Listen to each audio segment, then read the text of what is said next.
vamos a hablar de la ergonomía para los cuidadores. ¿Qué es la ergonomía? Es lo primero que vamos a ver por si alguno no está familiarizado con el término.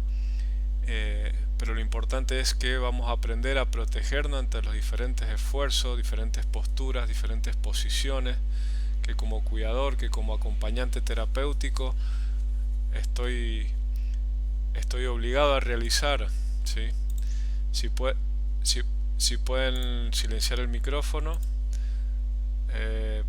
ya arrancamos, ¿sí? Por respeto a todas las personas que han llegado a tiempo.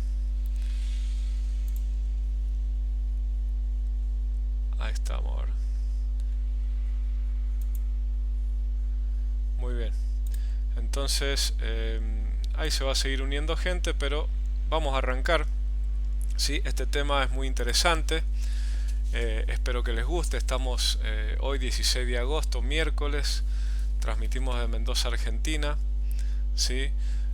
Para todas las personas interesadas en todas las actividades y conocimiento en cuanto a la actividad del cuidador domiciliario y el acompañante terapéutico, ya sea en personas adultas o en personas discapacitadas. Esto les va a servir a todos. Para comenzar, me presento. Yo soy Pablo Camargo, licenciado en Educación Física, en Kinesiología y Fisioterapia. Y en esta clase vas a aprender a cuidar tu cuerpo en cuanto a los movimientos, posturas y diferentes esfuerzos que nos demanda esta actividad como cuidador. ¿Sí? Esta actividad con largos turnos, con largas horas de trabajo, que va a llegar a que nosotros podamos llegar a tener problemas a futuro, dolores de espalda, dolores de hombro, dolor cervical, problemas de rodillas.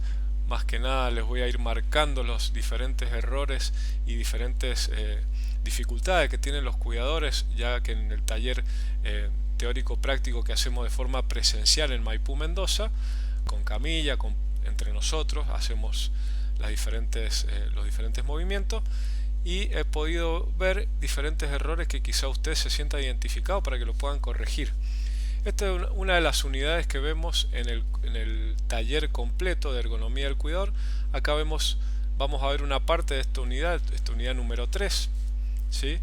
Que habla sobre la ergonomía. ¿Qué es la ergonomía? La ergonomía es el estudio y la adaptación óptima entre el hombre y la máquina, ¿sí? O sea que es una ciencia tecnológica que se encarga del diseño de los lugares, de las herramientas de trabajo, optimizando la adaptación para su uso. Esta actividad, esta disciplina, está pensada para actividades laborales como la construcción, el trabajo con maquinaria, el trabajo administrativo donde las personas pasan largas horas sentados, pero nosotros lo vamos a adaptar al trabajo de acompañante de adulto, acompañante de personas encamadas, en silla de ruedas, y vamos a empezar hablando de la ergonomía laboral. La ergonomía laboral es una disciplina que se encarga del espacio, se estudia el espacio, las herramientas, las tareas, o sea, las actividades que realiza el empleado, y deben coincidir con la anatomía, la fisiología y la psicología del empleado, ¿sí? Para ello, diferentes empresas, grandes empresas con muchos empleados, realiza diferentes actividades para ahorrarse mucho dinero en costos de salud, licencias, enfermedades, ¿sí? Que las personas se pueden llegar a tomar por las lesiones laborales que el mismo trabajo implica, ¿sí?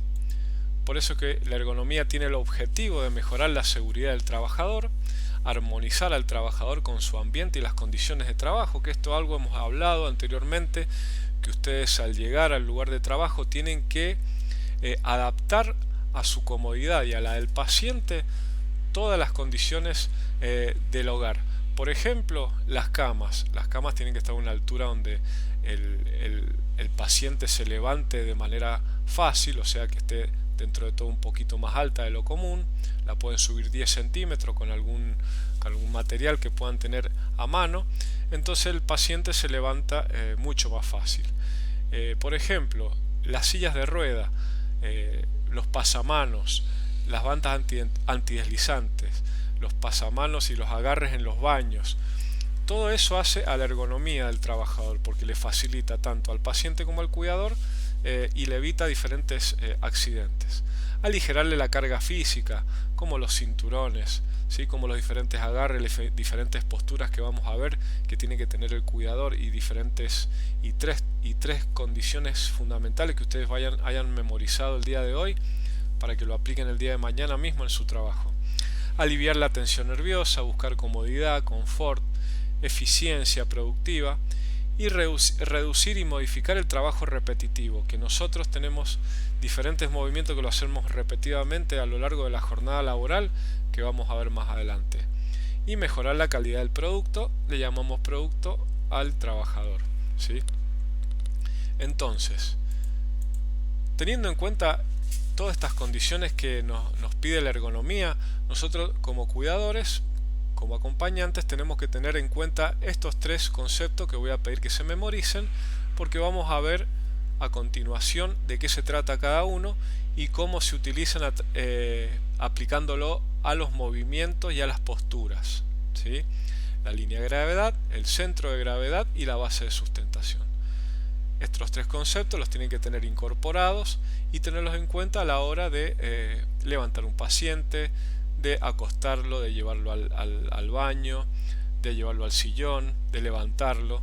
Entonces, teniendo en cuenta estos tres conceptos y los cuidados que les voy a explicar a continuación, ustedes van a poder tener una mayor larga vida útil en esta labor y no van a tener que estar pausando su actividad con diferentes dolencias, diferentes enfermedades posturales que son de tan larga curación. No sé si alguno ha tenido, enseguida vamos a hablar a ver si alguno ha tenido alguna lesión. Bueno, empezamos con el centro de gravedad. Nosotros el centro de gravedad lo vamos a tener a la altura del ombligo si nosotros estamos parados, ¿sí? Ustedes imagínense, ustedes parados sobre el piso, su centro de masa o su centro de gravedad es el ombligo, ¿sí? Si nosotros flexionamos la rodilla y nos agachamos, acercamos el centro de gravedad hacia el piso.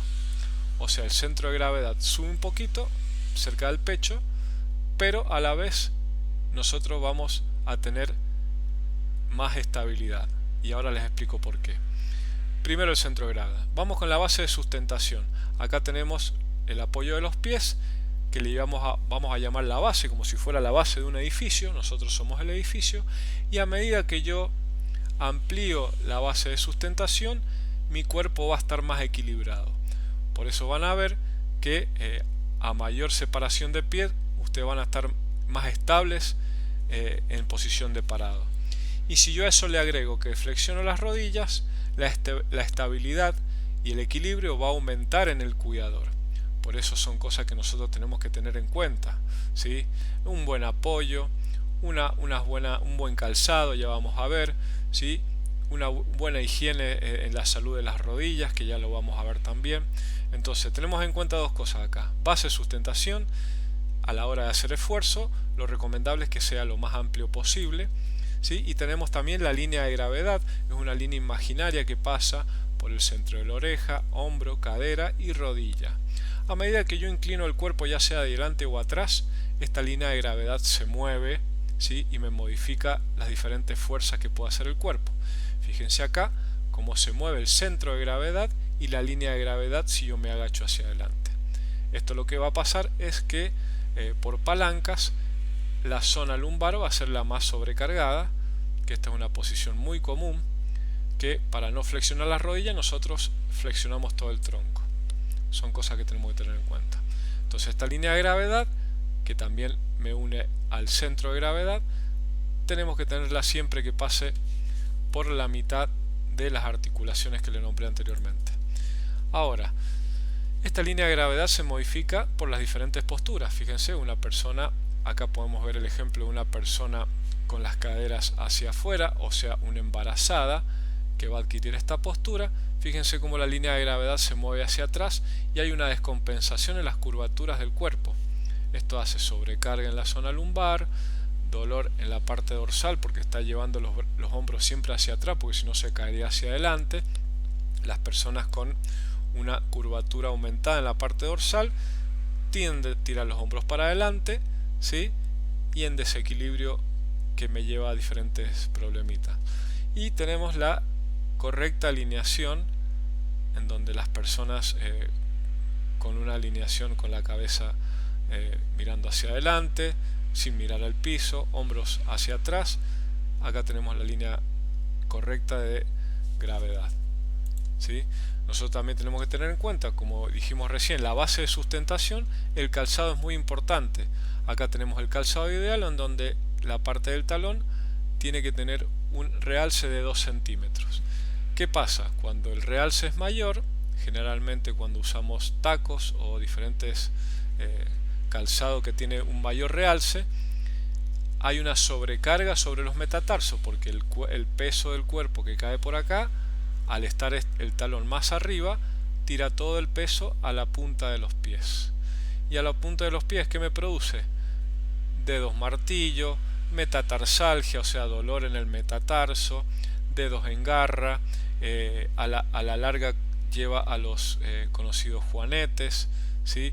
Y diferentes problemas en la punta del pie, en la planta del pie, ¿sí? Fíjense acá cómo descarga el peso con un realce de 10 centímetros. El 90% del peso del cuerpo está cayendo sobre la punta de los pies.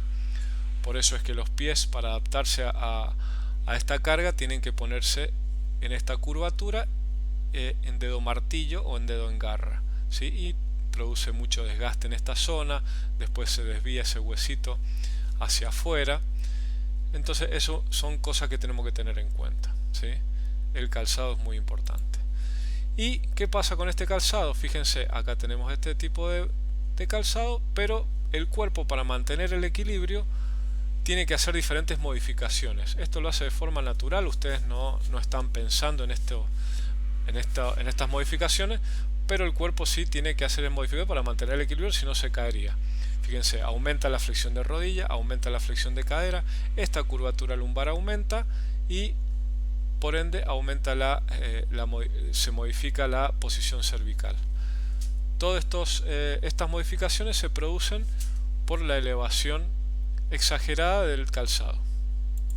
Entonces, cuando hablamos de carga, en teoría nosotros tendríamos que calcular la carga. Nosotros vamos a hacer de cuenta que este es el paciente, ¿sí? En cuanto al peso, pero fíjense, base de sustentación amplia, la carga lo más cercana a la línea de gravedad, flexión de rodilla, o sea que la persona no se está agachando, esta zona se encuentra rígida, firme, hombros hacia atrás, hago una toma firme del peso y cuando lo voy subiendo es solo trabajo de pierna. Fíjense, la columna no se modifica, todo trabajo de pierna y la carga se aproxima a mi centro de gravedad, en donde el peso se va a reducir, ¿sí?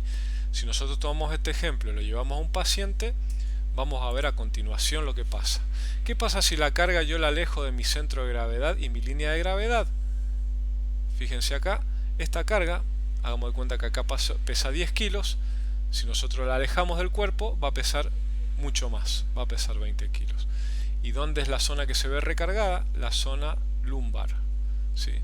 Por eso es que cuando cargamos a los pacientes, mientras más pegados a nuestro cuerpo, mientras más los abracemos, ¿sí? Y mientras más utilicemos las piernas antes que la espalda, se nos va a hacer mucho más fácil el trabajo. O sea que la postura del cuidador está influenciada por varios factores que afectan la salud física. ¿Cuáles son estos factores? Sobrecarga física. El cuidado de una persona dependiente o enferma implica moverla varias veces al día en diferentes actividades. Una repetición constante de movimiento, y si la técnica no es adecuada, esta repetición prontamente se va a derivar en una lesión. El estrés emocional. Nosotros sabemos que las tensiones musculares, posturas encorvadas, rigidez, la preocupación constante, el miedo, la ansiedad, que nosotros ya habíamos hablado anteriormente, que la preocupación y el miedo en un cuidador se refiere a la incertidumbre. Cuando hay incertidumbre sobre alguna patología es porque hay falta de capacitación o de conocimiento. Esto no puede pasar porque nosotros hemos visto en las primeras clases que tenemos que estar preparados antes de comenzar un trabajo y tenemos que capacitarnos para esa persona. No puedo llegar el primer día de trabajo y enterarme qué patología tiene, cuánto mide, cuánto pesa. Entonces todas estas actitudes, ¿sí? De desinformación, de falta de conocimiento, hace que el estrés emocional en el cuidador aumente, ¿sí? Y la falta de apoyo, o sea, cargas de trabajo abrumadora. Bueno, ese tipo de cargas laborales nunca terminan muy bien, así que les recomiendo, ¿sí? Como dijimos en la clase pasada, que respeten sus descansos, que respeten sus actividades sociales y demás. Esto puede contribuir a posturas incorrectas, tantas horas de trabajo, y aumento en los riesgos de lesiones. Falta de conocimiento, como dije recién.